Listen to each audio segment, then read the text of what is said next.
What's up, guys? I'm back with your Raw review, July 14, 2025. I'm sorry I'm a little late, guys, but better late than never, right? I'm still trying to catch up. Once I'm done with Raw, then I got to go over SmackDown, which happened tonight, and boom. And then I got, some other videos to make, but I'm almost fully caught up because I've been missing all the damn shows, which sucks because y'all know I be on here live streaming them with y'all. But let's get into it. Women's World Champion Naomi returned to Raw after cashing in her Money in the Bank contract and winning the title at WWE at Evolution. Adam Pearce revealed that Rhea Ripley and Io Sky will challenge Naomi at SummerSlam in a triple threat match. Now, I didn't like this. It's like, yeah, I like Naomi. I still like Naomi, even though the gimmick does bother me a little bit because of, like, the deeper undertones. But it is funny. I'm not gonna lie. She do be making me laugh. It's like damn near everything she say be making me laugh. So it is entertaining. But here it goes. She's the women's world champion, so we ain't gonna do nothing really special for her. I done seen them do special shit for people when they become champion. Nah, Naomi, you come out, you got it. You could talk about how you snuck EO in them and not Tiffany. But then right afterwards, you get thrown in a triple threat against the same people that you snuck. How garbage is that? Like, why she can't get a one-on-one? Why is Rhea constantly being thrown in everything? It's like, what's the point of winning Money in the Bank and doing all this like Bianca? What's the point of winning Chamber? What's the point of winning Queen of the Ring like Jade Cargill or whatever they won that tournament? It's like, what's the point of all this if people like Rhea Ripley can just get title shots out of nowhere? And they just throwing EO in the mix just to make it a triple threat, just to make it harder for Naomi to win. I find it very strange that Naomi just got the title and she literally has to defend it within 2 weeks. But I done seen teams hold the titles forever and never really do nothing. Like Tiffany. Tiffany held her title for a minute before she defended it. She ain't get in and defend it like within the next 2 weeks. I don't think so. So it's like, this ain't right. Throw Tiffany Stratton in the damn Fatal 4-Way. Instead, y'all want to throw her in matches against old legends like Trish and then make her whoop her ass the whole match to look good. Why Naomi can't get a match like that where she could just go get booked against somebody, whoop their ass up, look good? Nope. Not gonna happen. Here's Rhea again, and here's EO. When it's really just about Rhea, but let's just throw EO in it too, just to make it seem like it's not really about Rhea, like it always is. Like that's just the bullshit part about it. It's like, how are they right back fighting you again? Like what? For nothing, for nothing. This is not looking good for Naomi. This is already looking bad. Like I said, let's see what Tiffany gets on the way to SummerSlam. She 9 times out of 10, she's gonna get a match. All right, that's right. She's going against Jade. So there you go. Tiffany, she gets a one-on-one against Jade. Meanwhile, Naomi is entered in a triple threat. So who tell me who got worse? Just like EO studying triple threats. Oh, finally she goes against Rhea one-on-one because it's Rhea. Meanwhile, Tiffany ain't been in a triple threat yet. Like this shit don't make no damn sense, man. This damn picture too. This was that part when I think this was the part when she was telling them that they got to get in the back of the bus. I think that this was that part. This picture, man, they just really caught Naomi in just a really crazy moment right there with this picture. But it's some bullshit. And Naomi probably ain't gonna win. Like, like the fact that they're putting you in a triple threat just increases the shenanigans and BS of happening. All right, then we had Raquel Rodriguez and Roxanne Perez defeat the Kabuki Warriors. So they got another tag match. They beat the Kabuki Warriors, who just got back together out of nowhere, even though they should have been together, period. It's like Damage Control broke up and they ain't really say nothing about it, which is ridiculous. Right, did Dominic help them win? Although Asuka got some payback on the disruptor Dominic Mysterio by knocking Dirty Dom off the apron. The commotion allowed Roxanne Perez to roll up. Okay, yeah, so Dominic did pretty much help him win. Okay. Dominic being treated like a weakling, being booked like a nothing. Thank you, Mr. H, for why are you booking Dominic like nothing? Why? What was the point of making him champion if you was just gonna book him like a weak coward? Shit is stupid. Lyra Valkyria defeats Bailey in the 2 out of 3 falls women's intercontinental title #1 contenders match. This is getting old, boring, and played out. Like, for real, y'all should just let Bailey win. Like, I'm so tired of Lyra being pushed down our throats. Like, oh my gosh, you could tell she's the favorite. You're more favored than Becky and Bailey. Lyra is really starting to get on my nerves because it's like, come on, man. This girl wins damn near every time. And here it go. Yeah, we knew Lyra was going to win so she can fight Becky again for like the 4th or 5th time. This whole shit is stupid. Let's put Becky on teams where win the titles and then lose it the next day. Then Becky turns on you for no reason. Now you continuously fight an old legend like Becky Lynch, but always get the upper hand on her so you can look like a real superstar, Lyra. Like, come on, man. Boring, and predictable too. You know Lyra gonna win that belt back. You know she's gonna win it back. Um, Nikki Bella defeats Chelsea Green, but apparently she got help, or did she get attacked? Battle Royal to win women's world title match. Clash in Paris. Stephanie Valkyrie comes to Nikki Bella's aid against the nefarious forces of Chelsea Green and Safer Harbor. That must have been after the match then when they attacked her. I'm trying to see this. Did Nikki get any help? Let me see. Um. Oh no, she won. What? Nikki Bella neutralized the Secret Harvest before overcoming Chelsea Green with the Rack Attack 2.0. So she did win fair and square. But then let me guess, they were right. They was about to jump her, and then that's when Stephanie runs out to help her. Okay.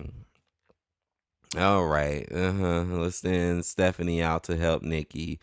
Why is Stephanie helping Nikki again?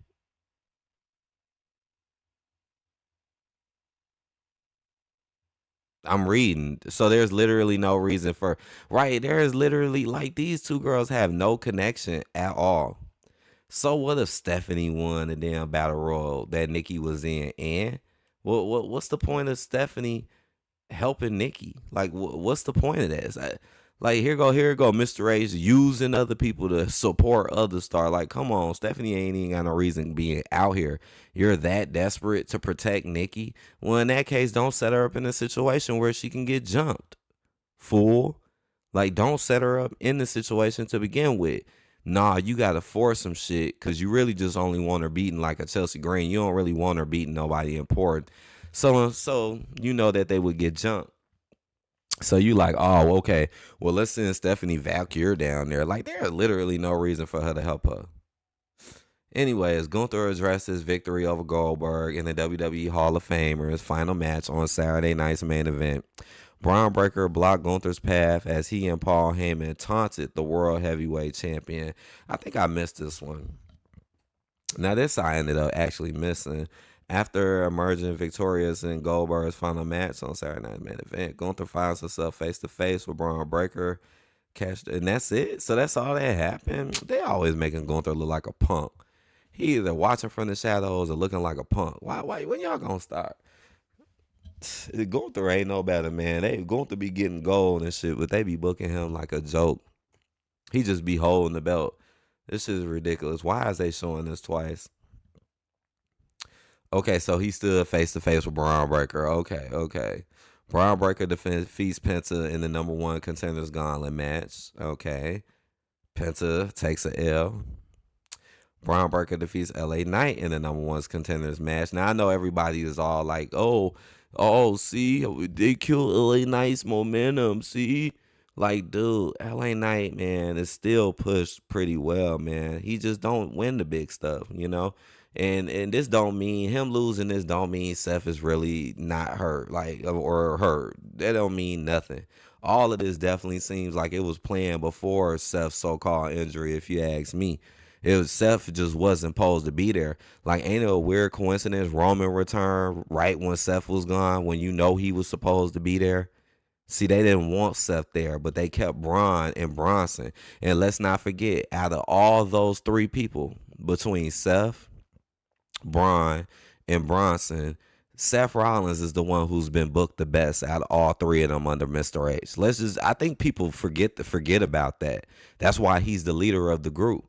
Like Braun Breaker has never really been booked that well, or Bronson Reed. So it's not surprising that when Seth is not there, all of a sudden all hell breaks loose on them. See, I think people forgot about that.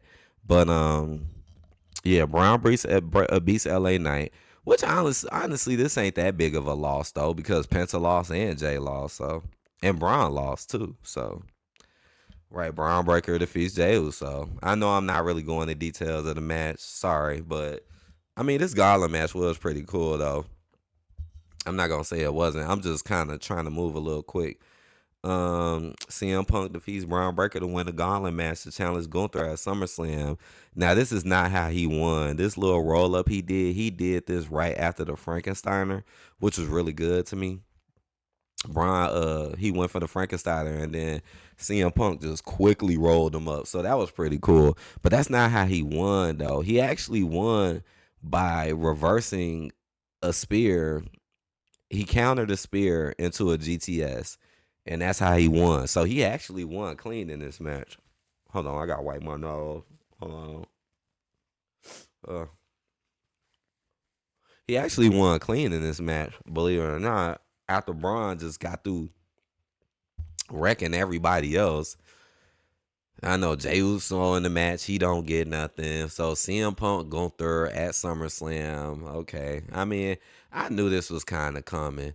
Maybe this would be CM Punk's chance to get the title, because I always felt like CM Punk was gonna get that belt eventually. I said it when he first came. I just didn't expect it to take this long. Like, it literally seems like it's about to take like a year and a half. But if you ask me, I think he's gonna get it at SummerSlam. I mean, he's already super over. I mean, CM Punk is super over, just like in this fight. In this fight, he was super over in this fight. The man didn't even take his jacket off when it first started. And then Roman Reigns makes a shocking return to cost Braun Breaker a title opportunity against CM Punk and give the Second City Saint the right to challenge Gunther for the World Heavyweight Championship. Well, yeah, Roman Reigns did come out and help because Bronson, there was no DQ on the match. So Bronson ran in the ring, started attacking Punk, started acting like he was finna tsunami him, and then Roman came out and helped him. So Roman did help him, but it was still kind of like a clean victory because Braun could have clearly just speared CM Punk, but CM Punk reversed it though. So it's like they almost made it look like Roman didn't really help him. Mr. H didn't have to make it look like Roman. So you send Roman out, but you don't make it look like he actually saved him. Mr. H, I swear, dude. But anyways, Roman comes out, the crowd goes nuts. Roman gets like one of the biggest pops like ever. And it's crazy because he ain't even been here in months. And he's still getting these super huge pops. He laid him out. He grabs Jey Uso. So him and Jay are cool. And then he looks at CM Punk, which is what you looking at now. He looks at CM Punk, but he doesn't shake his hand though. CM Punk gets up. It's like they acknowledge one another, but they ain't really shake hands, but they ain't fight either. So they just kind of just stood there, weird booking. So they just can't be cool. Ain't they supposed to be cool anyways? Like, it was just stupid. I don't see Roman really fighting CM Punk anytime soon. So I don't know what was the point of that unless y'all plan on having Roman fight him after he wins the title from Gunther. Now that's something I could see happening. CM Punk wins the title from Gunther, and then Roman ends up winning it. Or not. Well, honestly, I don't think he's ever gonna get that title back. Not as long as Mr. H is around. But he ends up challenging CM Punk. I could see that happening. But this episode of Raw really wasn't that good. It was all right. The Gauntlet and stuff, I guess, was a little interesting. Bailey and all that other stuff, right? Roxanne, that. I guess I would give this Raw 3 out of 10. It was decent, but okay, but nothing too special. Nothing too special, but you get a 3 out of 10 from me. So I hope y'all enjoyed this. Sorry if I sound a little down right now, cause my nose is just running and stuff right now, and it's like kind of bothering me. I'm trying to. That's why I wipe my nose, cause it's running. But I hope y'all are good. Please hit that like button. Let me know what you think. It just made me think about the Street Profits. Like, how in the world? Because you know I watched SmackDown tonight. Well, I caught the end of it. But I'm like, man, how the hell, man, Street Profits don't get a rematch, but then Rhea and EO get a rematch? Y'all just literally had like a whole fatal 4-way tag match, and Street Profits weren't involved, so they just disappeared, don't get nothing back. This is Mr. H, man. I'm telling you, Mr. H be doing minorities dirty, man. He'd been doing it ever since he been here. It just took forever for people to notice it. I mean, for real, just like how he doing Naomi dirty by throwing her in this triple threat. That's how you know he don't want her to look good. Look how he did Tiffany. He made sure she looked good. He made sure. But why he ain't doing the same thing for Naomi? Why he ain't do the same thing for EO? I mean, come on, guys. It don't get much more obvious, man. It ain't got nothing to do with their talents. Nothing to do with it. But yeah, Street Profits didn't even get no rematch. But we'll talk about that in the next review, because I got to review that. And who won though, real quick? Andrade and Ray Phoenix. They might lose, but all right. I hope y'all right for real. They might lose against the Y6, but all right. I hope y'all enjoy this. Hit that like button. I'll see you guys later. Peace out.